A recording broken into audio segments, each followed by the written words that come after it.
অনুভব করছিল কিছু একটা হয়তো। তাই টমির আকস্মাৎ আওয়াজটা আতঙ্কের রেশ এসেছে ওর মাঝে। একটু বেশি হকচকিয়ে নিচে পড়ে গেছে বেচারা। টমি এখনও ডাকছে। হেডফোন কানে বলে প্রাপ্তর পড়ে যাওয়ার শব্দ বা টমির ডাক কোনোটাই কানে পৌঁছায়নি ইচ্ছের। প্রাপ্ত স্বস্তির দম ছাড়ল। এইভাবে কারোর সামনে ইহকালে অপদস্থ হওয়ার মতো ইমেজ ওর না। ইচ্ছের সামনে তো কোনো কালেই না। তীক্ষ্ণ চোখে তাকালো ও টমির দিকে। ভাবখানা এমন, দেখে নেব তোকে। টমির ডাক থামিয়ে জিহ্বা বের করে ওর দিকে তাকিয়ে আছে। ওর চাহনাতেও যেন বলা, তুই দেখে নিস সাদমান ইবনাম প্রাপ্তর এই হ্যাংলা রূপ। ডাক ছুঁড়ে ছুঁড়ে আমিও দেখিয়ে দেব সবাইকে। প্রাপ্ত হাতা গুটিয়ে তেড়ে এগোতে যাচ্ছিল। কি বুঝলো মনে মনে এই উত্তরটার জন্য ইচ্ছেকে দায়ী করলো ও। ওর কাছ থেকে নির্ঘাত এইভাবে তাকাতে শিখেছে এই কুকুর। এই মেয়ে সব কিছুতেই ওর জন্য ঝামেলা তৈরির উপায় আঁকা। পায়ের কাছে থাকা ইটের টুকরোতে লাথি মেরে রাগ আর বিরক্তি নিয়ে চলে যাচ্ছিল প্রাপ্ত। কি ভেবে ঘাড় ঘুরিয়ে এক পলক ইচ্ছের দিকে তাকালো ও। ইচ্ছে আর গান গাইছে না, চোখ বন্ধ করে গিটারের সুর তুলছে শুধু। নিকষ রাতে কালো মেঘে ঢাকা চাঁদের সাথে অনেকটা মিল এই মেয়েটার। অজান্তেই তুলনা এঁকে দিয়ে নিজেই থমকে গেল প্রাপ্ত। এগুলো তো ইচ্ছের জন্য বরাদ্দ নয়, এগুলো তো ওর বিপরীতে বৈশিষ্ট্য কোনো এক কল্পনার জন্য। সেই চেনা অনুভূতিগুলো আজ কার নামে করে দিল ও? কেন করে দিল? আকাশের চাঁদ তার সর্বোচ্চ আকৃতি নিয়ে উঠেছে আজ। তারার অভাব নেই পুরো আকাশ জুড়ে। দুই এক টুকরো কালো মেঘ অন্ধকারে দেখা যায় না। দিনের তুখর রৌদ্রানির দাহ করার ছন্দটা কেড়ে নিয়েছে রাতের শীতল বাতাস। আলপাতে ওপারে সবুজ ধান ক্ষেত রাতের বেলা আর সবুজ নেই। অন্ধকারের জন্য তৈরি হওয়া কালচে ভাবটা সুন্দর লাগছে। বাতাসের সাথে তার তরঙ্গরূপ সৌন্দর্যের অন্য এক জগতে নিয়ে যায়। চারপাশে জোনাকির মিটমিটে আলো, যেন তারা খসে বাতাসে ভাসতে শুরু করেছে। কি মায়াবী পরিবেশ! প্রাণ খুলে শ্বাস নেওয়ার জন্য এর চেয়ে উপযুক্ত পরিবেশ হয়তো সম্ভব না। চোখ বন্ধ করে মৃদু বাতাসের সাথে গা ভাসাতে মন চায় বারবার। জসীমউদ্দীনের রূপসী বাংলার প্রতিটি বর্ণনা চাক্ষুষ দেখার জন্য ভাদুলগা যথেষ্ট। রাতের শহরে ব্যস্ততার উল্টো পিঠে গ্রামের স্তব্ধতা কি অমায়িক! মুগ্ধ চোখে আশপাশ দেখে চলেছে রাকিন। ওর নেয়া প্রজেক্টটা কোনো এক প্রত্যন্ত অঞ্চলের জন্য বরাদ্দ ছিল। এলাকার নাম ভাদুলগাঁও। শুনেই রাকিন বুঝেছিল অনেকটা পিছিয়ে পড়া অঞ্চল হবে এটা। কিন্তু তা বলে এলাকার অর্থসামাজিক পরিবেশ মতবাদগুলো এতটাও আদিম হবে ধারণা করেনিও। গ্রাম থেকে প্রায় 3 কিলোমিটার দূরের স্টেশনটায় যখন রাকিন পৌঁছায়, মাগরিবের আজান পড়েছে ততক্ষণে। এসে উঠেছে পাশের গ্রামের এক বন্ধুর বাড়িতে। সেখানে রাকিনের বন্ধু, ওর ছোট ভাই আর বাবা মা। বন্ধুর আতিথ্যতা কেটে গেল সারা সন্ধ্যা। রাতে ঘুমানোর জন্য রাকিনকে যে ঘর দেওয়া হয়েছিল তার জানলা দিয়ে চাঁদের আলোটা পুরোপুরি ঘরে ঢুকছিল, যেটা থেকে আর ঘুম আসেনি রাকিনের। এমনিতেই দিনের বেলায় ফ্রেমওয়ার্ক স্কেচ নিয়ে ব্যস্ত থাকবে, তাই ভাবলো রাতের আধারে এক ঝলক দেখে নেবে ভাদুলগাঁও। যেমন ভাবা তেমন কাজ। ড্রোন ক্যামেরাটা নিয়ে বেরিয়ে পড়ল রাকিন। গ্রামের বিদ্যুতায়ন ঠিক কতখানি সেটা বোঝার জন্য পুরো গ্রামের রাতের ছবিটা তুলবে বলে। রাত খুব একটা গভীর হয়নি, তবু চারপাশ শুনশান। দিনভর খাটাখাটনির পর সন্ধ্যার পরপরই বিছানায় গা এলিয়ে দেয় এখানকার লোকজন। কাঁচা রাস্তার একপাশে বড়সড় একটা শিমুল গাছের নিচে দাঁড়িয়ে আগে খালি চোখে চারপাশ পরখ করে নিল রাকিন। রাস্তার মানুষের আনাগোনা একেবারেই নেই। অবশ্য এমনটা হওয়াতে ওর সুবিধা হয়েছে। এমনিতে ও চায় না ওর প্রজেক্টটা নিয়ে এখানকার কেউ এখনই কিছু জানুক। একপাড়ার ছোট ছোট ঘরগুলোর কয়েকটাতে হলুদ বাল্বের আলো দেখা যায়, বাকিগুলো বেশিরভাগ অন্ধকার, নয়তো জানলা দিয়ে প্রদীপের শিখা দেখা মেলে। মানে সে ঘরগুলোতে এখনো বিদ্যুৎ সুবিধা পৌঁছায়নি। একটা ছোট্ট শ্বাস ড্রোন ক্যামেরা ওড়াতে শুরু করলো রাকিন। হাতের ডিসপ্লেতে ঠিকঠাক মতন বোঝার চেষ্টা করলো সবটা। সুকুমার তীরে বাঁশ আর কাঠের তক্তা তৈরি খাট, পানিতে পা ডুবিয়ে বাঁশ ছড়িয়ে তাতে মাথা ঠেকিয়ে বসে আছে খই। মন খারাপ করে এক থানে তাকিয়ে আছে পানিতে পড়া চাঁদের প্রতিবিম্বের দিকে। আজ সারাদিন বাড়ির বাইরে বেরোয়নি ও। সায়রা ঘুমিয়েছে বেশ অনেকক্ষণ হলো, আর ঘুম আসছিল না বলে মায়ের কোল থেকে চুপিসারে উঠে এসেছে খই। প্রচণ্ড অভিমান হয়েছে, এমন ভঙ্গিমায় সায়রার সাথে ঠিক মতন কথাও বলেনি ও আজ। সায়রা কিচ্ছু বলল না। দিনভর পাখির মতন সারা গ্রামে ঘুরে বেড়ানোর দস্যি মেয়েটাকে ঘরে বেঁধে দিয়েছে ওইটুকু অভিমান ওর সাজে। অভিমান কমাতে রাতে নিজে হাতে তুলে খাইয়ে দিয়েছে খইকে। সুকুমারার কাহিনী শুনিয়েছে, জিনের গল্প শুনিয়েছে, রাজপুত্র রাজকন্যা গল্প শুনিয়েছে। তারপর একসময় নিজেই ঘুমিয়ে গেছে সাহেরা। খই চুপচাপ বসে বসে মায়ের গল্পে মনোযোগ দিয়ে ভাবছে। সুকুমারাই নাকি এই গ্রামের লোকের সুখ মরে কয়। আজ অবধি কোনো দিন তো কারো সুখ মরতে দেখলো না। কদিন শুনলো না সুকুমারা নৌকাডুবি হয়েছে। মায়ের সাথে অভিমান করে কত রাত এখানে ও নিজেই বসে থেকেছে হিসেব ছাড়া। ওর চোখে তো পড়ল না তেমন কিছু। তবে কি মা মিথ্যা বলে? মায়ের গল্পে রাজপুত্র তো পক্ষীরা চেপে আসে। একটাবার পুটির মা বলেছিল রাজকন্যা দেখতে নাকি চাঁদের চেয়েও সুন্দর হয়। ওর মা কেন বলে না অমন? সাহেরা তো ওকে নিজের রাজকন্যা বলে, কিন্তু ও তো দেখতে চাঁদের মতন ধপধপে ফর্সা না। আবার ওর জন্য তো কোনো রাজপুত্র পক্ষীরাজের চেপে আসলো না। তাহলে কি ওর মা মিথ্যা বলে? রাজকন্যা হতে গেলে আগে চাঁদের মতন সুন্দর হতে হয় বুঝি। আচমকা বেশ জোরে জোরে একটা শব্দ কানে বাজলো খইয়ের। শব্দ অনুসরণ করে চোখ তুলে উপরে তাকালো ও। গোল বাটির মতন টিনের কিছু একটায় আলো জ্বলছে। একদম ঠিক ওর মাথার উপর দিয়ে উঠছে বাটিটা। বড় বড় চোখে তাকালো খই। পাখি তো নয় এটা, তবে কি? এই সুকুমারার তীরে আজকে ওর প্রথম রাত না, অনেকবার অনেক রাত অবধি এইভাবে ঘাটে বসে থেকেছে ও। কোনোদিন এমন কিছু তো চোখে পড়েনি। এমন অদ্ভুত জিনিসটা কি হতে পারে ভেবে দাঁড়িয়ে গেল খই। আজ প্রথমবার মায়ের বলা জিনের কাহিনীর সাথে মিল পাচ্ছি ও। ভয় পাওয়া উচিত ওর, কিন্তু এতটুকু ভয় পেল না খই। ভিতরে কোনো এক ধীর সত্তা ওকে বলে চলেছে সুকুমারাই নৌকাডুবি আর রাজকন্যার কাহিনীর মতন জিনের গল্প মিথ্যা বলেছে ওর মা। জিন বলে কিছুই হয় না। ড্রোন এবার ঘুরে উল্টো দিকে চলে যেতে লাগলো। শশব্যস্তর মতন কাপড়ের আঁচলটা কোমরে গুছে দিল খই। পার বেয়ে উপরে উঠে এলো ও। তাকিয়ে দেখলো কোন দিকে উড়ে যাচ্ছে ওটা। দক্ষিণের সড়কের দিকে। এক পলক বাড়ির দিকে তাকালো খই। ঘরদোর অন্ধকার। পাশের নয়নদের বাড়িতে সদ্য জন্মানো ছাগলছানার পাহারায় রোয়াকের এক কোণে নিভু নিভু সলতে রাখা।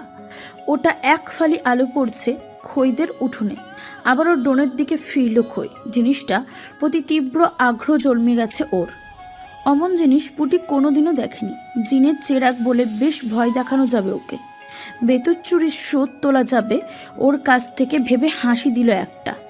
খই ছুট লাগালো ড্রোনের পিছনে পিছনে। ওর বয়সী গ্রামের আরও 5টা মেয়ে হলে নির্ঘাত ভয়ে উল্টো দিকে ছুটত, কিন্তু সেসব ভয়ের কারণকে মনে আসতেই দেয়নি ও। বেশ আগ্রহ ভরে দেখতে লাগলো উড়ন্ত আলোকবাটিকে। একসময় নিচে নেমে আসতে লাগলো ওটা। বেশ সুন্দর মতন গিয়ে পড়ল ছোট্ট খড়ের গাদার উপর। চকচক করে উঠল খইয়ের চোখ। ওটা হাতে পাওয়ার একরাশ খুশিতে ভিতরটা নাচছে ওর। জ্বলন্ত বাটি, জিনের চেরাগ, বাতিওয়ালা, টিনের পাখি, এমন হাজারটা নামের মধ্যে থেকে কোনটা বললে পুটিকে বেশি ভয় দেখানো যাবে ভাবতে লাগলো ও। নাচতে নাচতে গিয়ে সবে হাত লাগিয়েছে ড্রোনে, কেউ একজন ওর হাত ধরে ফেলল। অন্ধকারের মধ্যে উজ্জ্বল বর্ণের হাতটা চোখে পড়ল খইয়ের। এ গায়ের মানুষকে চেনে ও। তাদের কৃষ্ণবর্ণের সাথেও বেশ পরিচিত ও। চাঁদের আলো আর ড্রোনের ক্ষুদ্র আলোক ছটায় ওর হাত ধরে রাখা ফর্সা হাতটা দেখে এতক্ষণে সুপ্ত ভয়টা হুড়মুড় করে জেগে উঠতে লাগলো ওর। মা বলেছিল জিনদের গায়ে নাকি আলো লেগে থাকে, উজ্জ্বল দেহি হয় তারা নাকি। তাহলে কি এটা সত্যিই জিনের চেরাগ? প্রথমবারের মতন ভয় কাজ করতে শুরু করে দিয়েছে ওর ভিতরে। পাশ থেকে পুরুষালে আওয়াজ এলো, এক্সকিউজ মি। কোন ভাষা? গ্রামের কেউ তো এই ভাষার কথা বলে না। গলাটাও পুরুষ মানুষের। এই সময় কোন পুরুষ মানুষ এদিকে আসবে? এটা বেশ অস্বাভাবিক। তার উপর গায়ের রংটা বেশ উজ্জ্বল, যা ভাদুল গায়ের কোনো পুরুষের গায়ের রঙের সাথে যাবে না। চেঁচিয়ে বলে উঠল, ইয়া আল্লাহ, গ্রামে জিন ঢুকছে। পুরাই পোকে বনে গেছে রাকিন। কি বললো এই মেয়েটা? গ্রামে জিন ঢুকেছে মানে? খয়ের হাত ধরে রেখে নিজেই নিজেকে আপাত মস্তক দেখে নিল একবার। বোঝার চেষ্টা করলো ঠিক কোন দিক থেকে জিন মনে হয় ওকে। তেমন কিছু বুঝে না উঠে উকি দিয়ে খয়ের দিকে তাকালো। ভয়ে সেই মেয়ে চোখ খিচে বন্ধ করে আছে। ড্রোনের গায়ে থাকা আলতো চেহারায় বুঝতে সমস্যা হয়নি ওর তেমন। বয়স 20-এর এদিক ওদিক হবে হয়তো। চাপা রংটা হাতের আধারে সেভাবে বোঝা যেত না হয়তো, তবে ভয় পেয়ে করা বাচ্চা মতে চেহারায় আলাদা এক মোহনতা এঁকে দিয়েছে যেন। এর মাঝেই খোর এক চোখ আটকে রেখে আর এক চোখ খুলল। পাশে দাঁড়ানো আকাশি টি শার্ট পরিহিত শুভ্র বনের মানুষটাকে দেখে আটকে রইল সেকেন্ড 2। মানুষ হলেন নিঃসন্দেহে সে ওর জীবনে দেখা পুরুষ মানুষের মাঝে সুন্দরতম। রাকিন ভ্রু নাচিয়ে বলল, হোয়াট?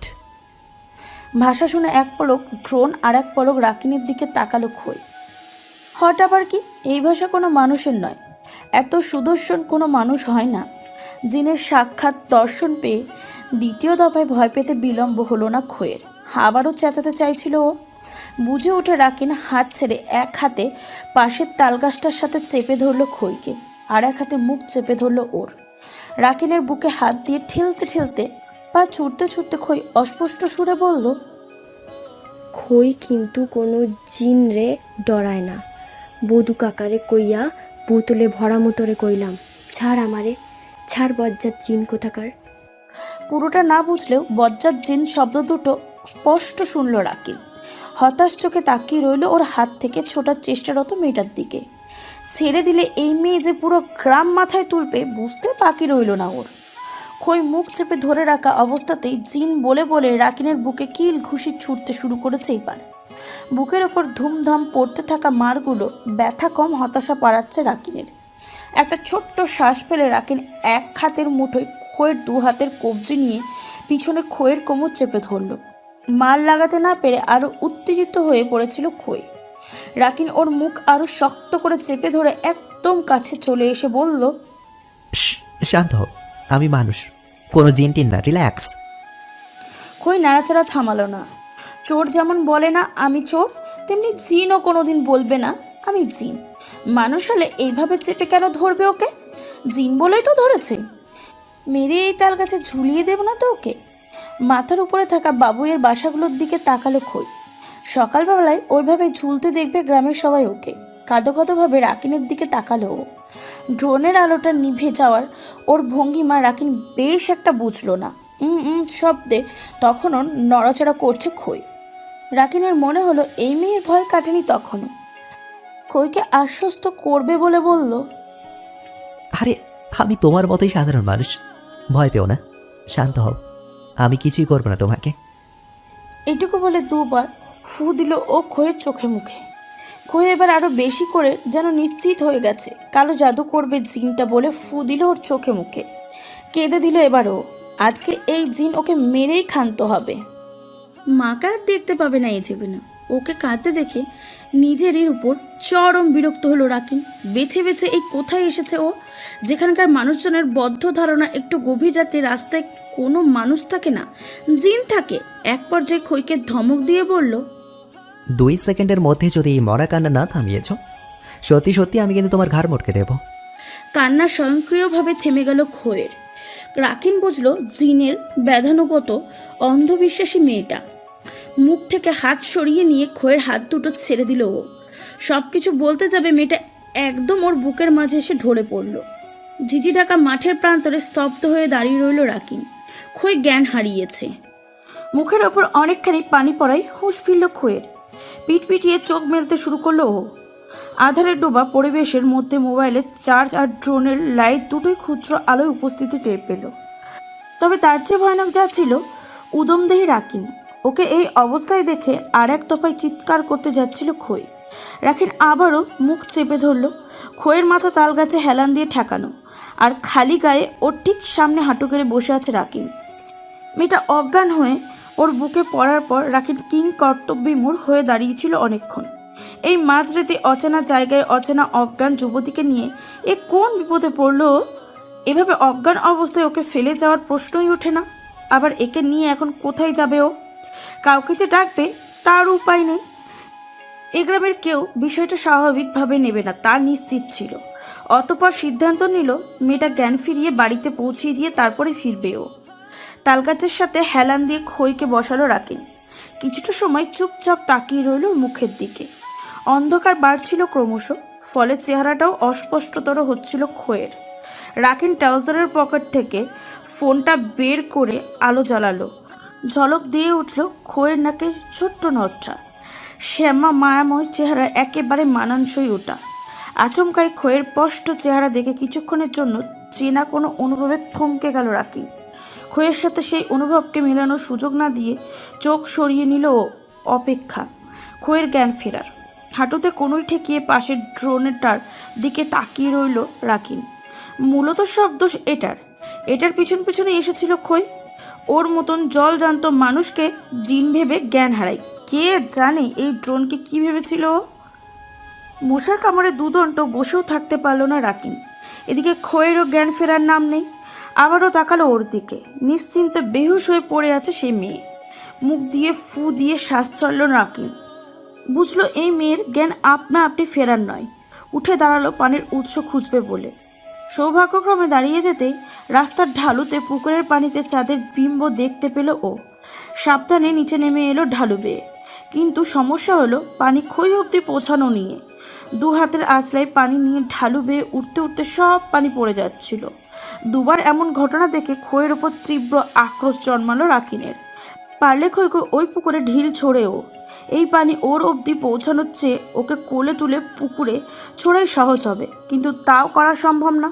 শত হোক মেয়েটাকে সাহায্য করবে বলে এখনো এখানে আছে ও। আর সেই মেয়েকে পুকুরে ছোড়াটা ঠিক হবে না, একদমই না।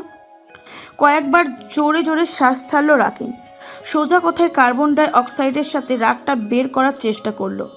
রাগটা গেলেও খোয়ের জ্ঞান ফিরল না। উপায়ন্তর না পেয়ে গায়ের টি শার্টটা খুলে ফেললো প্রথমে। তারপর সেটা পুকুরের পানিতে ভিজিয়ে পানি নিল। ভেজা টি শার্ট মুড়িয়ে পুরো পানিটুকু খোয়ের মুখের উপর ঝরিয়েছে ও। অতঃপর জ্ঞান ফিরল খোয়ের। কিন্তু ওই যে রাকিনের গা খালি। সেটা থেকে চেঁচানোর চেষ্টারত খই। আবারও সেই হাত পা ছড়াছড়ি শুরু। কোনো মতে ওর মুখ আটকে রেখে পাশের বেতের ঝোপ থেকে কাটা খসিয়ে নিজের হাতে বসিয়ে দিল রাকিন। বেশ অনেকটা আঁচড় লাগিয়ে নিল নিজের হাতেই। রক্ত বেরোতে লাগলো ওর হাত থেকে। খই নাড়াচড়া দমিয়ে বিস্ফোরিত চোখে তাকালো ওর দিকে। রাকিন শক্ত গলায় বলল, চুপ, একদম চুপ। ওকে, এই যে দেখো, আমার শরীরে রক্ত আছে, কেটে গিয়ে রক্ত ঝরছে দেখো। আমি তোমার মতোই রক্ত মাংসের মানুষ, কোনো জিন নই। Got it? পেয়ে গেছো প্রমাণ? এবার অন্তত চেঁচিও না প্লিজ। ভাষা পুরোপুরি না বুঝলেও বাস্তবতা বুঝে নিমিষেই পুরোপুরি নুয়ে গেল খই। এটা সত্যিই মানুষ। একটা মানুষকে দেখে অজ্ঞান হয়ে গেল ও। কি করে হলো এটা? পুঠিরা জানলে এই গ্রামে ভীতু হিসেবে রটে যাবে খইয়ের নাম। চুপচাপ হাঁটু জড়িয়ে আরও গুটিয়ে বসলো ও। রাকিন তখন মুখ ছাড়েনি ওর, বরং সন্দেহজনকভাবে তাকিয়ে আছে ওর দিকে। এই মেয়েকে বিশ্বাস নেই। তখনও এমন চুপচাপ হয়ে গিয়ে জ্ঞান হারিয়েছিল ও। খই অস্পষ্ট স্বরে বলল, হাত সরান। দ্বিতীয়বার জবাব দেবার প্রয়োজন বোধ করলো না খই। রাকিনের উন্মুক্ত বুকে দু হাত দিয়ে ধাক্কা লাগালো একটা। টাল সামলাতে না পেরে রাকিন মাটিতে পড়ে গেছে। খই তাড়াহুড়ো করে উঠে দাঁড়ালো। রাকিনের টি শার্টের পানি বেশ অনেকটাই ছিল। খইয়ের গায়ে থাকা তাঁতের শাড়িটা গলার দিকে ভিজে গেছে অনেকখানি। আসলে গলার পানিতে মুছতে ব্যস্ত হয়ে পড়ল ও। আর হতভম্ব হয়ে মাটিতে বসে ওর দিকে তাকিয়ে রইল রাকিন। 2 মিনিট আগে ওকে দেখেছে জ্ঞান হারালো সেই মেয়ে ওকে এভাবে ধাক্কা মেরে ফেলে দিল। মেন্টালের জিনতত্ত্ব একটু জলদিই পাল্টি মারলো বলে মনে হলো ওর। এর চেয়ে ওর জিনতত্ত্বই বেশি ভালো ছিল বোধ হয়। কই গাল মুখ মুছে তীক্ষ্ণ চোখে রাকিনের দিকে তাকিয়ে বলল, আমার গায়ে পানি ছিটাইছেন কেন? কয়েক সেকেন্ডের জন্য বিরহের একটা চাউনি ছিল রাকিনের। তবে অন্ধকারের জন্য কারোর কাছে কারো ভাব প্রকাশ পেল না ঠিকমতো। শুধু বলল,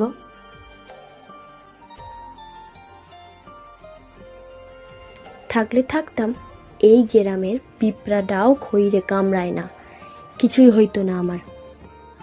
নামটা শুনে রাকিন ঘাড় বাঁকিয়ে রইল। এতক্ষণে মেয়েটার নাম জানলো, তবে এটা কেমন নাম? আর যার এত আত্মবিশ্বাস যে মাঝরাতে রাস্তায় পড়ে থাকলে তার কিছুই হবে না, তখন তাকে সজ্ঞানে আনতে এত সময় কেন দিল ও?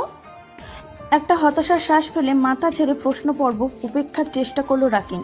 পাশে ঘাসের উপরে পড়ে থাকা ভেজা টি শার্টটা কাঁধে ঝাঁকিয়ে উঠে দাঁড়িয়ে বিড়বিড়িয়ে বলল, শুধু শুধুই টি শার্টটা বেছে না, কোনো দরকার ছিল না শার্ট ভেজা পানিতে এর জ্ঞান ফেরানোর।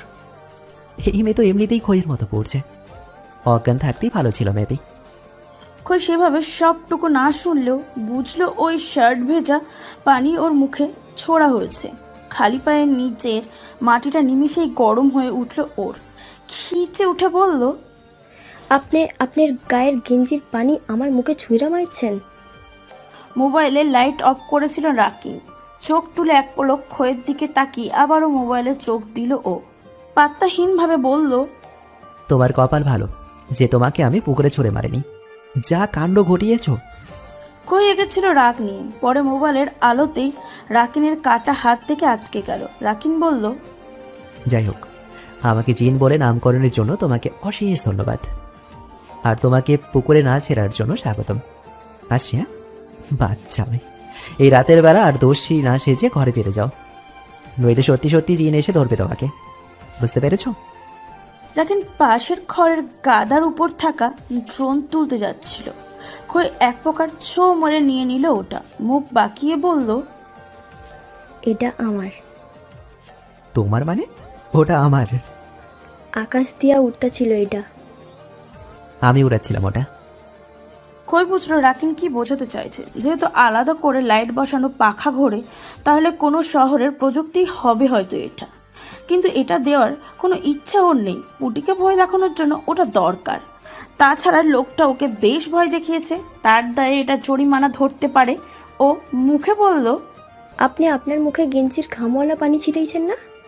এই উঠতে জানা চেরাগ অহন আমার, এইটা আর ফেরত পাইবেন না।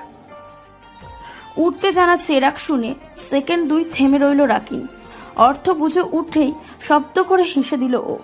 খই কপাল কুঁচকে তাকিয়ে রইল ওর দিকে। অন্ধকারে তাকালেও মোবাইলের আলোতে রাকিনের চেহারা স্পষ্ট দেখা যায়।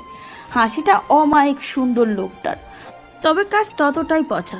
ওর মুখে টি শার্টের পানি ছুঁড়েছে। সরু চোখে তাকিয়ে থেকে রাকিন হাসি দেখলো কিছুক্ষণ, তারপর গা ছাড়া ভাবে ড্রোন হাতে নিয়ে পা চালালো বাড়ির দিকে। আচমকায় হাত থেকে উঁচুতে উড়ে উঠল ড্রোনটা।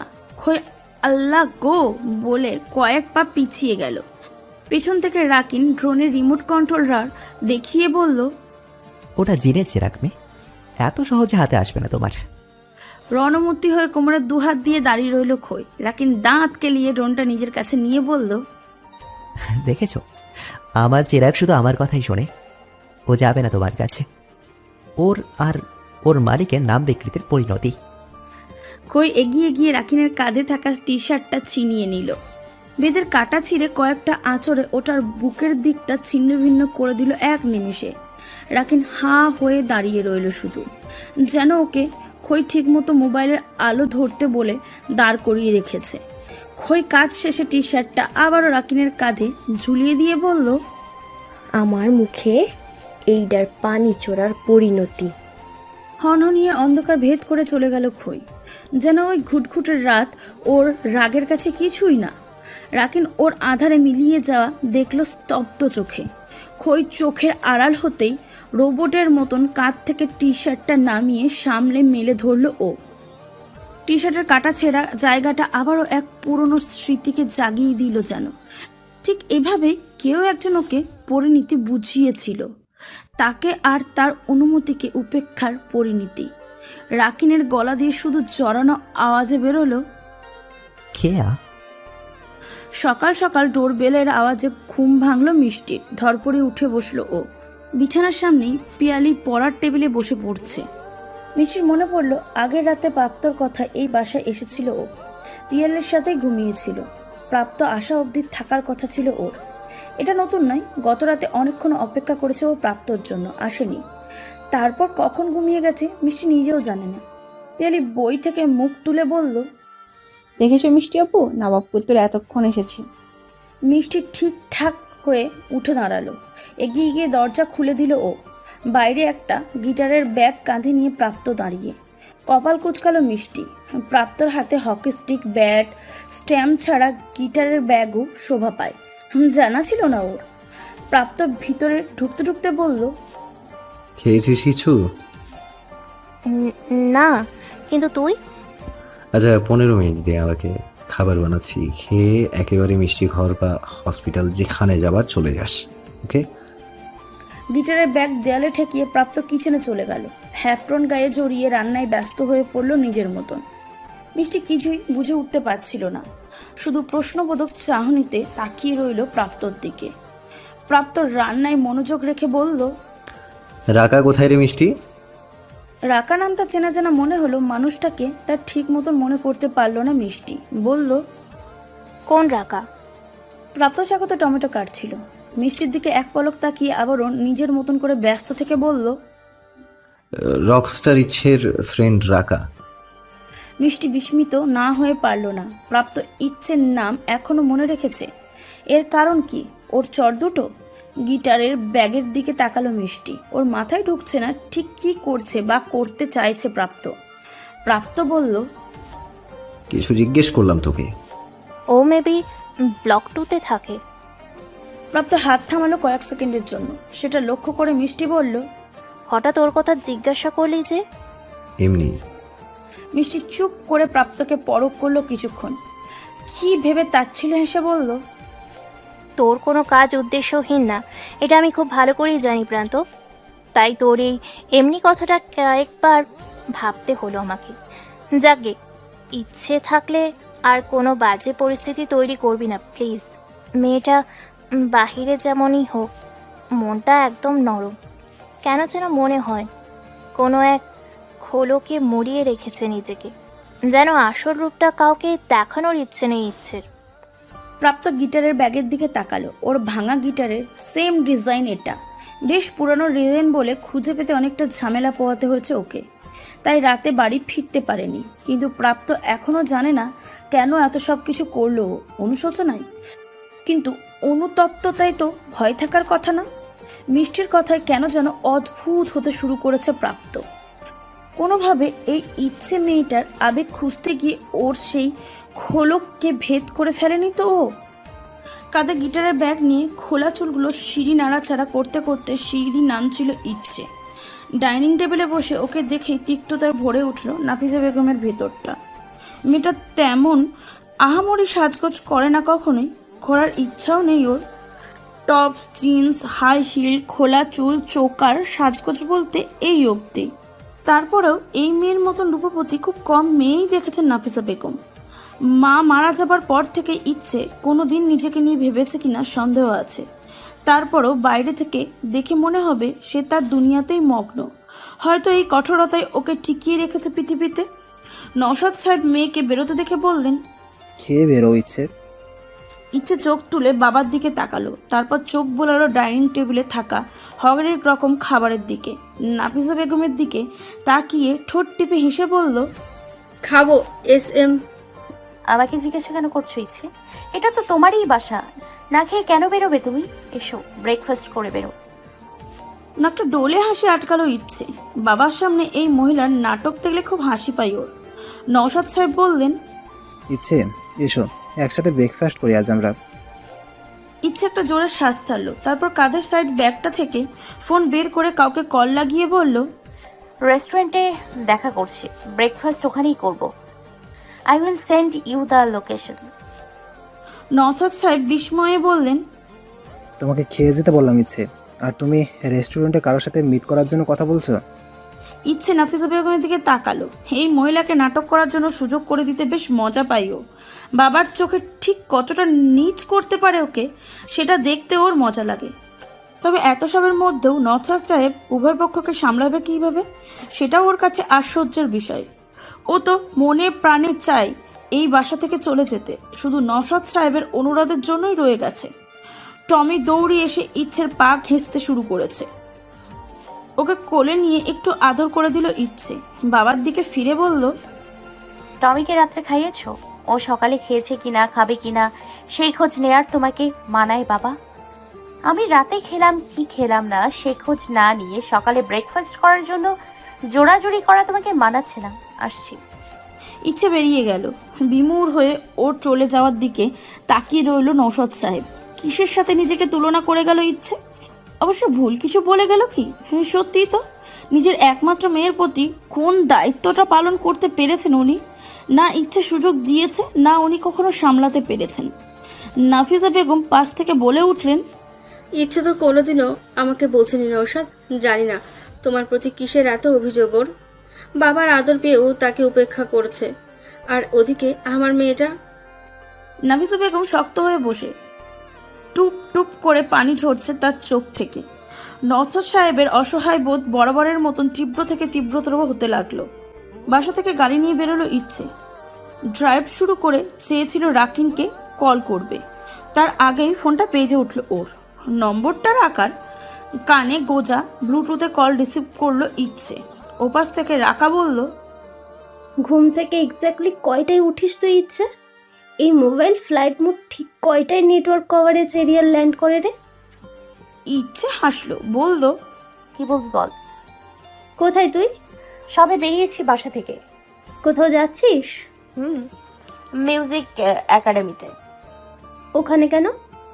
কিছু সার্টিফিকেটস কালেক্ট করার আছে, আর একটা ওপেন কনসার্টও আছে। ওখানে পার্টিসিপেট করবো ভাবছি। রাকা বিরক্ত নিয়ে বলল, ওপেন কনসার্ট? তুই ওপেন কনসার্টে গাইবি? কেন, কোনো সমস্যা? তোকে হায়ার করবে বলে অর্গানাইজেশন চেক সাইন করে বসে আছে ইচ্ছে। ওরা তো তোকেই অ্যামাউন্ট বসিয়ে নিতে বলে, আর তুই কিনা যাচ্ছিস ওপেন কনসার্টে গাইতে, যেখানে গানের গনা জানা সাধারণ জনগণ গাইবে সেখানে? Like seriously? ইচ্ছে মুচকি হেসে বলল, আমি টাকার জন্য গাই না রাকা, আমি মানুষকে আনন্দ দেব বলে গাই। ওপেন কনসার্টগুলোতে আমজনতা যতটা গাওয়া নিয়ে এক্সাইটেড থাকে, তেমনই শোনার জন্য এক্সাইটেড থাকে।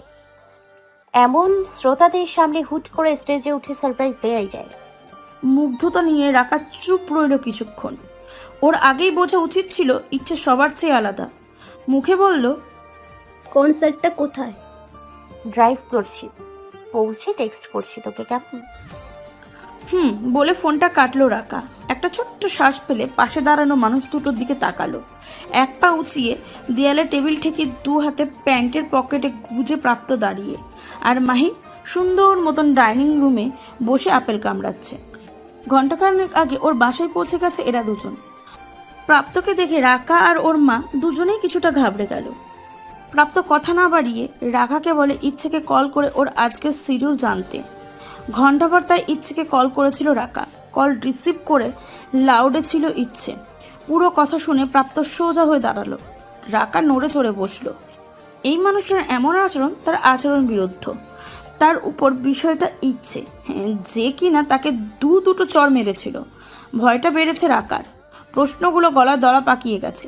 প্রাপ্ত বলল, কনসার্ট কোথায় হচ্ছে? মেসেজ পাওয়া মাত্রই আমাকে জানাবে, ওকে? রাকা অতি দ্রুত মাথা ঝাঁকিয়ে হ্যাঁ বোঝালো। প্রাপ্ত বলল, আমি তোমার এখানে এসেছি এটা কে কে জানবে রাকা? এক আল্লাহ আর আমরা চারজন ছাড়া আর কেউ না প্রাপ্ত ভাইয়া। তৎক্ষণাৎ উত্তর দিল রাকা। প্রাপ্ত এগিয়ে টি টেবিলে রাখা রাকার মোবাইলটা নিয়ে কিছু একটা করলো। ডাইনিং টেবিলের পাশে থমথমে হয়ে দাঁড়িয়ে আছে রাকার মা। প্রাপ্ত গিয়ে টেবিল সাজানো ফলগুলো থেকে একটা আপেল হাতে তুলে নিল। রাকার মায়ের দিকে তাকিয়ে বলল, অসময়ে অজ্ঞাত চরে অনাত্মীয়ের আগমনে বিব্রত বোধ করছেন নিশ্চয়ই। আন্তরিকভাবে দুঃখিত। পরবর্তীতে সময় করে জানিয়ে আত্মীয় বেশে আসার চেষ্টা করব। Good day aunty. কথা শেষ করে প্রাপ্ত ইশারা করলো মাহিমকে। মাহিম বলল, আপনার হাতে কাটা বেলটা খুব টেস্টি ছিল আন্টি। আসছি, ভালো থাকবেন। দুজনের নির্বিকার চিত্তে বেরিয়ে গেল। অগ্নিচক্ষু করে রাকার দিকে তাকালো ওর মা। চোখ দিয়েই তার উচ্চ স্বর ঝরছে। এরা আবার আসবে এই বাসায়? তার চেয়ে বড় কথা, এই ছেলে আত্মীয় বেশ ধরবে কি করে? একই প্রশ্নে রাকা নিজেও হতভম্ব। প্রাপ্তর আত্মীয় বেশ মানে? বেলা গড়াতে শুরু করেছে, আর তার অনুপাতে গাছপালার ছায়া বাড়তে শুরু করেছে চক্রবৃদ্ধি হারে। বেলা শেষে ভ্যাপসা গরমে ক্লান্ত দেহ নিয়ে ধুঁকতে ব্যস্ত সবাই। সেখানে খই আর পুটি উঠানের দাগ কেটে দমছুট খেলছে অতি আনন্দে। সায়রা গেছে কাছাড়ে বাড়িতে রাতে রান্না করে দিতে। খেলতে খেলতে পুটি বলে উঠল, ও বুবু, জানো কাছারি বাড়ির পশ্চিমে পুকুরটার ধারে যে গাব গাছটা আছে না, হাই হাই, ওই গাছের গাব তো পাইকা হলুদ হইয়া আছে। তুমি অহনো দেখো না ওইগুলার? খই ভাঙা পোড়া মাটির টুকরো দিয়ে মাটিতে দাগ কাটছিল খুশি মনে। পুটির পা পড়েছিল দাগে, মানে ওর খেলা কাটা যাবে একবার। ওর সেই খুশিটা সইল না পুটির, মনে করিয়ে দিল বাড়ির বাইরের কথা। ওর কথায় খই গাল ফুলিয়ে তাকালো ওর দিকে, বলল, মায়ে আমারে কাছারি বাড়ি যাইতে বারণ করছে, শুনোস নাই তুই? হ, শুনছি তো, আর বুঝিও হেললে গাই গাবগুলান অহনো কাছে আছে, তোমার আসলাই কোসাই নাই। ভাবতাছি আজ যে আমি পর খুশবু মিল্লা জামুনে, যা স্বাদ এক একটা বিসির, আহা। তৃপ্তির স্বর তুলল পুটি। খই রাগে উঠে দাঁড়িয়ে গেল, বলল, যাই বিচা, আমারে শুনাস কেন? ও মা, তোমারে না কইলে কেমনে চলবো? ওই গাছ কাছারে বাড়ির ক তোমারই তো আগে, তো তোমার অনুমতি নেওয়া লাগবো না? তয় তুমি অনুমতি না দিলেও আমি যামো, সবগুলা ফল আইনা ঘরে তুলমু, কাঁচাগুলান গুড়াইয়া মজাইয়া হলুদ বানামো, তারপর ওইগুলা নিয়া। পুটি থাম কইলাম। খই হাতে থাকা মাটির খোবরা রাগ নিয়ে ঢিল ছুড়ল মাটিতে, কয়েক টুকরো হয়ে গেল ওটা। পুটি যেন পৈশাচিক আনন্দ পেল। খইকে আরো খেপিয়ে দিতে দাঁত কেলিয়ে বলল, ও গাছের গাবগুলান এবছর বুঝি তোমার জিভে জুটলো না গো বুবু, ইস কি। খই ধাক্কা মেরে পুটিকে মাটিতে ফেলে দিল। ধুলোতে মাখো মাখো হয়ে গেছে পুটির সারা শরীর। রাগে কাঁপতে কাঁপতে খই বলল, ওই গাছের সব গাব আমার, শুইনা রাখ। তোর আর খুশবুর আগে যাইয়া যদি সব ফল পায়রা না আনি, আমিও খই না। আঁচল কোমরে গুজে দিয়ে হনহনিয়ে বাসা থেকে বেরিয়ে আসলো খই। মায়ের ভয়ে সড়ক পথে না গিয়ে আলাদা পথ ধরে সোজা পৌঁছালো কাছের বাড়ির পিছনের পুকুরে পাড়ে। আশপাশ তাকিয়ে দু চারটে গরু চালানো রাখাল ছাড়া তেমন কাউকেই দেখতে পেল না ও। গাছের নিচের ডাল ধরে লাফিয়ে সবে এক ডাল চড়েছে, নিচ থেকে বিনুনিতে টান পড়ল ওর। সবে তো দেখলো কেউ নেই, হঠাৎ করে ওর বিনুনি টানবে কে? প্রশ্নের উত্তরে খোঁজে ঘাড় নামিয়ে নিচে তাকাতেই চোখ বেরিয়ে আসার উপক্রম খইয়ের। ওর বিনুনি এক হাতে আঙুল পেঁচিয়ে আর এক হাতে মোবাইল স্কলিংয়ে ব্যস্ত মানুষটা অন্য কেউ নয়, আগের রাতে ওর কাছে জিন সম্বোধন পাওয়া সেই মানুষটা। খই গাছের সবচেয়ে নিচের ডালটায় রীতিমতন ঝুলছে, আর নিচ থেকে রাকিন ওর বিনুনি ধরে রেখেছে আর ফোন দেখছে। ভাব খাও না এমন, ওর সব মনোযোগ মোবাইলে। গাছে চলে ওর বিনুনি ধরে রাখার জন্য একজন যে চরম বেকায়দায় পড়ে আছে, বিন্দুমাত্র ভ্রুক্ষেপ নেই তাতে। তেলে বেগুনে জ্বলে উঠল খই। এই মানুষটা তো সত্যিই মানুষ, গত রাতে হাত কেটে তার প্রমাণ দিয়েছে ওকে। কিন্তু তাহলে আজ এভাবে জিনের মতন হুট করে আবির্ভাব হলো কিভাবে? এক হাতে গাছের ডাল জড়িয়ে আর এক হাতে বিনুনিতে টান লাগালো খই। রাকিন প্রতিজ্ঞাবিহীন। খই আবারও বিনুনি টান লাগিয়ে বলল, আমার বিনি ধরছেন কেন? আরে বিনি ছাড়েন না কেন? কথা কানে যায় না? কালা নাকি? বিনি ছাড়েন কইতাছি। রাকিন এবার চোখ তুলে উপরে তাকালো। খইয়ের বিনুনি আঙুলে আরেক প্যাঁচ পেঁচিয়ে মোবাইলটা পকেটে পুরল ও। এখানে এসেছিল পুকুরটা পরখ করে নিতে। সামনের রাস্তায় সংস্কারের জন্য মাটি লাগবে, কচুরিপানায় মজা এই পুকুর সেচে এখান থেকে মাটি রাস্তায় দেবে, এমনটাই প্ল্যান ওর। গ্রামের মাতব্বরের সাথে এই নিয়ে কথাও বলেছে রাকিন। মাটির জন্য মুন্সির কাছ থেকে এই পচা ডোবাটা বেশ চড়া দামে কিনতে হয়েছে ওকে। তবু সংস্কার কাজ শুরু করা চাই ওর, তাই বিকেল গড়াতে বেরিয়ে পড়েছে ও। রাকিন যখন পুকুরের আরেক পাশ দেখছিল তখনই খই এসে গাছে উঠতে শুরু করে। পাশ ফিরে খইয়ের বিনুনিটাই দেখেছে ও। পড়ে যাবে এমন ভয়ে মেয়েটাকে থামিয়ে দিতে গিয়ে বুঝতে পারে ওটা খই, তাই আরও ভালো মতন বিনুনি টেনে ধরেছে ওর। খইয়ের কথায় রাকিন গাছের দিকে ঘুরে দাঁড়ালো, খানিকটা গম্ভীরভাবে বলল, গায়ে শাড়ি পেঁচিয়ে কেউ গাছে ওঠে? আমি উডি, বিনি ছাড়েন। পরে হাত পা ভাঙুক, তখন বুঝবে গেছমে কোথাকার। বিরক্তি নিয়ে বলল রাকিন। খই বিনুনি টানছিলই। রাকিন এক পা এগিয়ে আঙুল বিনুনি প্যাঁচ খুলতে যাবে, খইয়ের আর এক হাত আচমকায় ডাল থেকে ফসকে গেছে। মাটিতে পড়বে সে, ভয়ে চোখ মুখ খিচে বন্ধ করে নিল খই। পরপরই অনুভব হলো দু হাতে কারো গলা জড়িয়ে আছে ও। মাটিতে পড়ার আগে কেউ একজন পাঁজাকলো করে শূন্য ধরে রেখেছে ওকে। বাঁচিয়ে নিয়েছে পড়ে যাওয়া থেকে। রাকিনের কয়েক মুহূর্তের স্তব্ধতা, খোয়ের দিকে কয়েক মুহূর্তের নিষ্পলক স্থির দৃষ্টি, দুহাতের বাহু জুড়ে থাকা শ্যামাঙ্গী, ভয়ে খিচে বন্ধ করে রাখা তার দু চোখ, কামড়ে ধরে রাখা নিজের ঠোঁট, সর্বশক্তিতে ওর গলা জড়িয়ে রাখা হাতজোড়া যেন আটকে দিয়েছে ওকে। শ্বাস হঠাৎই দ্রুত চলতে লাগলো ওর। একটা শুকনো ঢোক গিলে তাকিয়ে রইল ও খোয়ের দিকে, যেন অচেনা মেয়েটা চেনা কোনো নেশা মিশে আছে। খই পিটপিট করে চোখ মিলল। রাকিনের অদ্ভুত চাউনিতে কপাল কুঁচকে এলো ওর। রাতের আবছা আলোয় দেখা মানুষটাকে শেষ বিকেলের আলোতে আরও মোহনীয় দেখাচ্ছে যেন।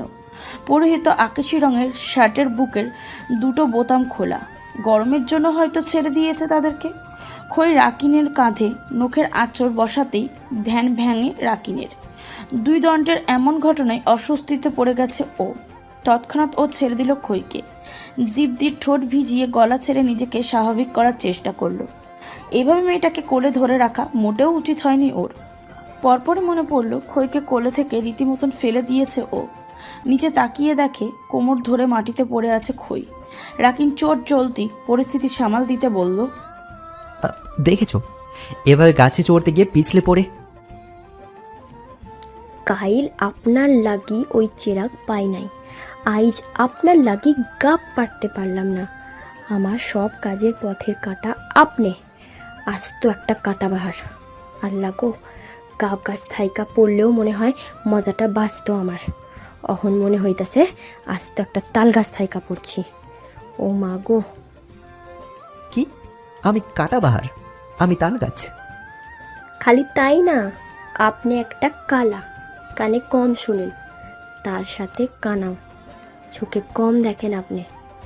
বধু কাকার চেয়েও মনে হয় বয়স বেশি আপনার। গায়ে জোর নাই, ফালাই দিচ্ছেন আমারে। রাকিন ঠিক কেমন প্রতিক্রিয়া দেখাবে ভেবে পেল না।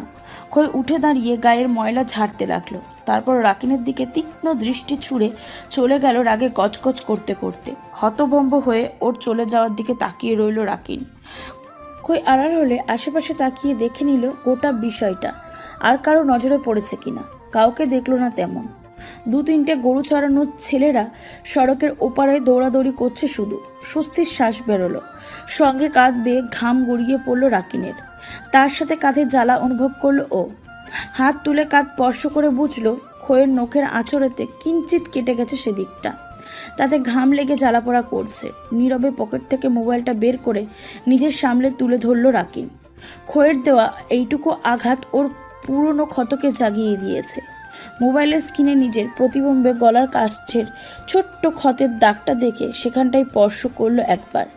নিজেকে সামলাতে কষ্ট হচ্ছিল ওর। একবর্ণ উচ্চারণ না করে শুধু নিজেই নিজেকে শুনিয়ে দিল,